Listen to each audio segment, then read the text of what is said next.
Welcome to Uplift Equine. Today we're going to look at how I managed to somehow put together a bareback pad out of nothing.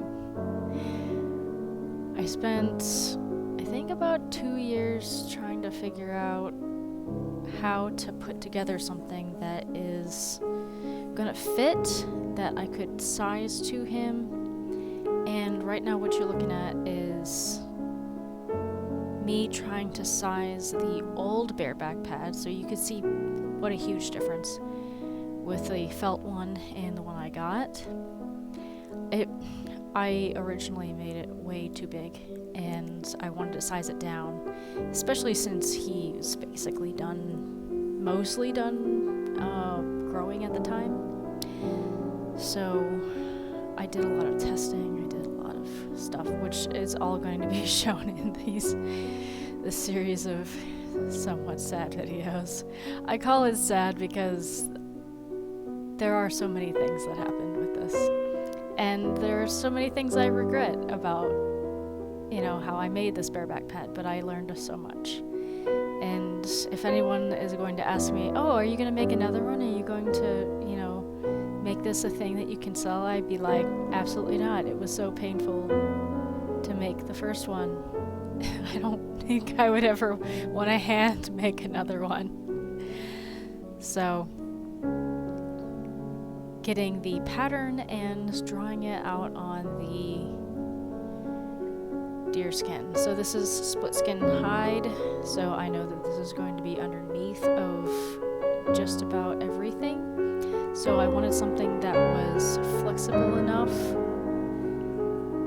and easily worked with and cheap and suede. So basically split skin means that there's no smooth on top. It's the layer in between the nice suede. So this stuff that looks like fabric is a nice fabric-y suede, so it's a thinner suede, and it's a pig skin.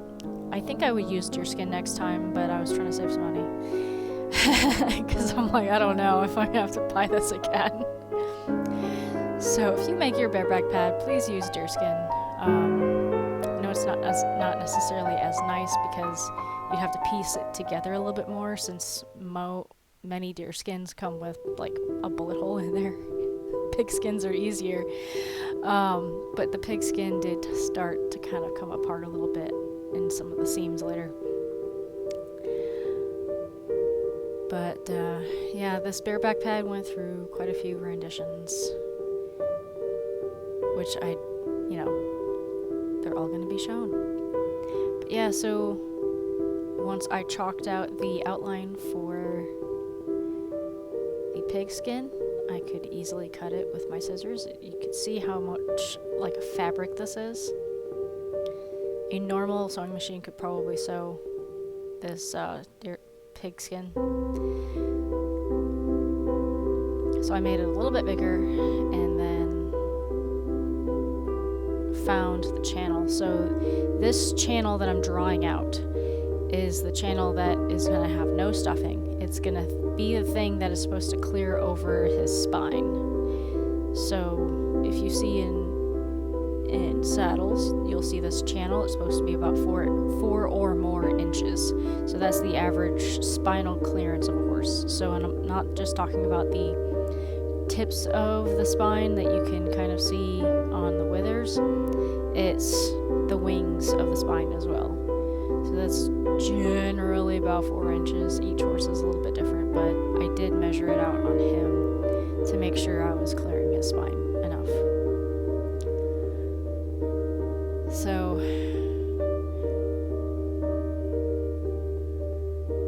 now this is something that I would repeat. I would definitely do more.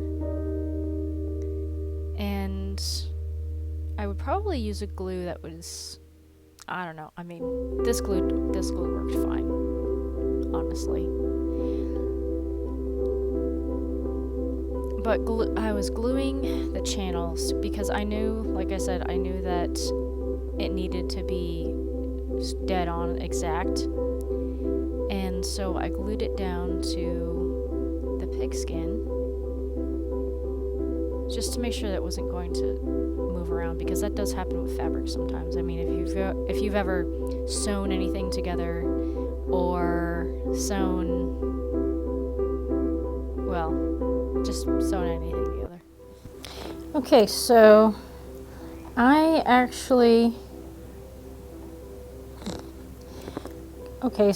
am not pretending to be a professional at leatherworking. I am only trying to use some skills of mine to be able to save a little bit of money and get a custom product, but I didn't think through this pattern very well. I need to have weather clearance, and I didn't think about that when I put that in there. So I'm thinking I could cut this, but the problem that I'm starting to have is, I'm holding the camera at the same time, is should I add this piece and kind of get the weather clearance? Or since this is just the pad underneath, should I just cut this pattern out, because this is what's going to be the pad. This will be the spinal clearance, the channel. And I'm just thinking, since it's going to be secured by straps that are going around here, where my leg will go, and not around the shoulder because shoulder clearance, should I just cut that out and then forget about it? I'm thinking about it because I'm trying to make things not hard on myself like I usually do. And I mean, I could mold the leather, but that's another issue, because then it will stretch, and then this might come out. So I'm thinking, because if you look underneath of a regular saddle, because I know this bareback pad, but if you look underneath a regular saddle,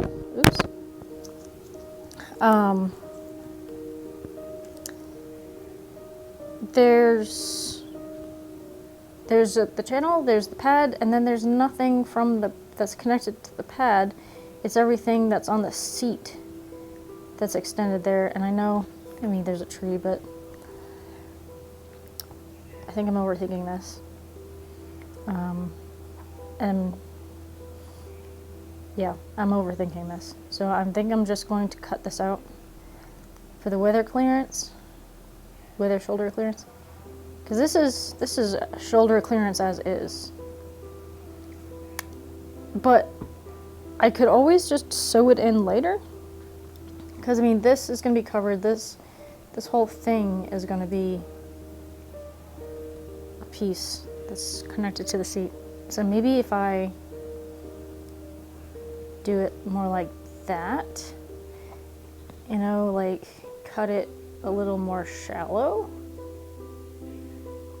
it won't be so bad, because I don't want to cut too far into this and make it a structural issue.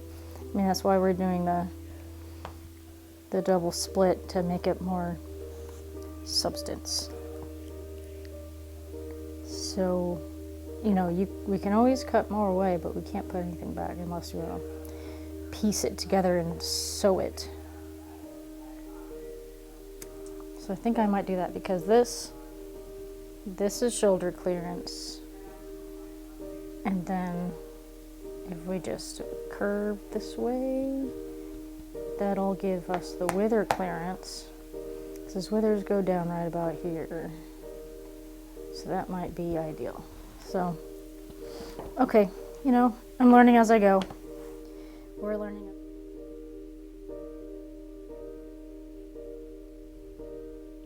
So I go in and undo some of the glue, and I cut that area. Now this didn't end up being a bad idea.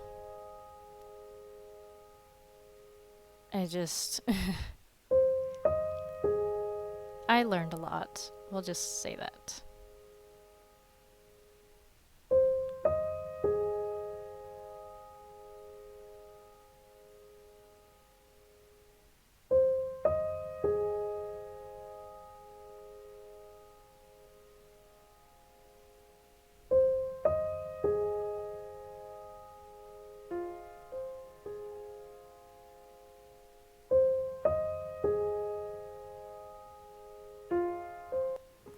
So here we are back again in our project, and I actually, off camera, I actually did a little bit of research, and I took this scrap piece of split hide and then the split suede. I glued it with our lovely glue and then packed it with the wool filling, just to see if I need to even worry about seam allowance on this or just kind of roll it over. And this proves that I have been overthinking this entire time, because this is the exact level of padding that I like. It's packed, it's nice, it's a little bit softer than a saddle, but it is firm enough to have support. So, using this as an example, I am going to then work on our overall bareback pad with this. So, I think the next steps would be take this, get some darts put in so that it allows it to fold over, glue it down, and I'm really only using glue because when I start putting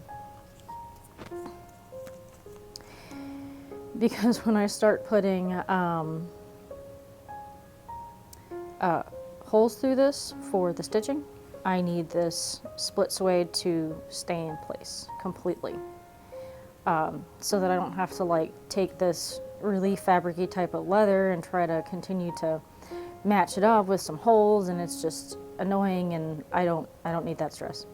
So we'll glue it down. We'll have our seam going down here, indicating our channels, and then I got to think about the next step before getting the stitching down for the rest of this area for the pad.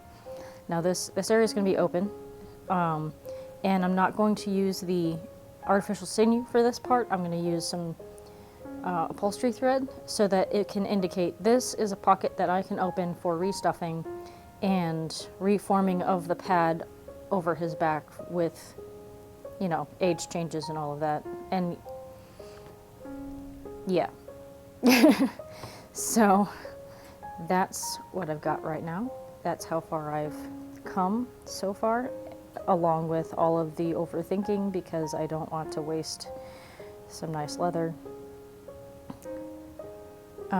And that's what I got today. So in hindsight, I think what I would have done was used like a rubber cement instead of a PVC glue, because what happened later after this was the PVC glue hardened quite a bit and it was hard to sew through, even after I had poked holes through it. So if I were to do this again or do this technique again on a different project, I would definitely use something more like rubber cement.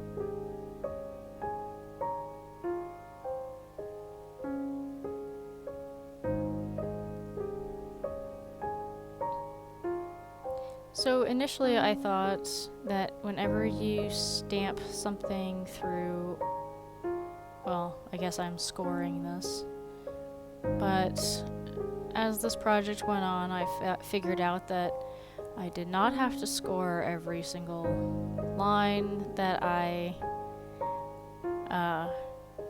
put holes through, and the fact that I'm wetting this before I punch these holes is actually ended up being a bad idea, because when you wet leather, it stretches, and so you can see it's stuck.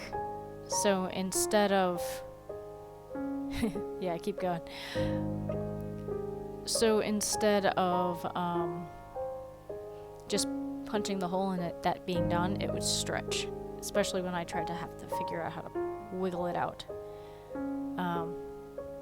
So I would definitely do that differently. And so this is synthetic gut thread. So traditionally threads were made out of like a cat's gut or some kind of animal sinew gut, and you could separate it. So this is artificial. So I think it's made out of some sort of plastic or something, but they make it so that you can separate it like a natural thread, which, look at that. Because I don't need the full thickness of it and it'll just be annoying. So I get my thread. There you go. This entire thing was hand sewn. Hence the reason why it took me so long.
Making a plan for the area where I'm going to stuff it, and I make a really big mistake. I will mention it when I make it.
Alright, so the whole thing has been sewn, and now I'm stuffing it.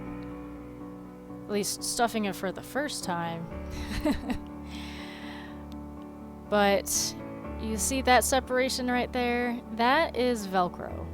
So I thought that it was a genius idea to make this panel accessible through Velcro. Because I'm like, I'm gonna be readjusting this, restuffing it, whatever, throughout the life of this pad. I want this to be accessible. What I should have done, and what I will probably end up doing when the Velcro stops working, since it's only been like 2 months and it already has started failing, is just sewing through the Velcro and sewing it shut anyway. But this is my first rendition, and once both sides are done, they will be fitted for the first time. Thank you for watching.